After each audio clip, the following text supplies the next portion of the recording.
এই পৃথিবীতে কিছু কিছু মানুষ আছে যারা সকাল দুপুর রাত 3 বেলায় ভর্তা খায়। তাদের থেকে অনুপ্রেরণা পেয়ে আজকে আমি এই শুটকির ভর্তা রেসিপিটি তৈরি করব। আসসালামু আলাইকুম, welcome to my channel Erika. ভর্তাটি তৈরি করার জন্য প্রথমে একটি কড়াইয়ের মাঝে আমি পরিমাণ মতো শুকনো মরিচকে ভেজে নিব। অবশ্যই ভাজতে হবে তেল ছাড়া। শুকনো মরিচগুলো ভাজা কমপ্লিট হয়ে গেলে মরিচগুলো সরিয়ে নিয়ে এই কড়াইটির মাঝে আমি সামান্য পরিমাণে সরিষার তেল দিয়ে ছোট ছোট শুটকি মাছগুলো ভেজে নিব। মাছগুলোকে আমি অফ ক্যামেরায় গরম পানিতে ধুয়ে পরিষ্কার করে নিয়েছিলাম। মাছগুলো ভাজা কমপ্লিট হয়ে যাবার পর একটি বাটির মাঝে এগুলোকে নামিয়ে নিব। আর আমি দেখিয়ে দিচ্ছি আজকের এই ভর্তাটি তৈরি করার জন্য কি কি প্রয়োজন হচ্ছে। ভেজে রাখা শুটকি মাছ, ধনিয়া পাতা, একটি রসুন, দুটো পেঁয়াজ এবং ভেজে রাখা শুকনো মরিচ।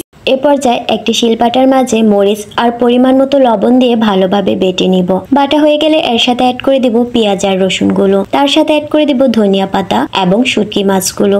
যদিও আমি শুটকি একদম পছন্দ করি না, তবুও তোমাদের জন্য রেসিপিটি তৈরি করতে হলো। সবগুলো বাটা কমপ্লিট হয়ে যাবার পর একটি বাটিতে নামিয়ে নিলেই তৈরি হয়ে যাবে আমাদের শুটকির ভর্তা। গরম গরম ভাতের সাথে খেতে নাকি ভালোই লাগে, কিন্তু আমি মিষ্টি লাভার। সরি টু সে, আমি শুটকির স্মেলটি একদম পছন্দ করি না। তোমাদের জন্য ভর্তাটি বানাতে হলো।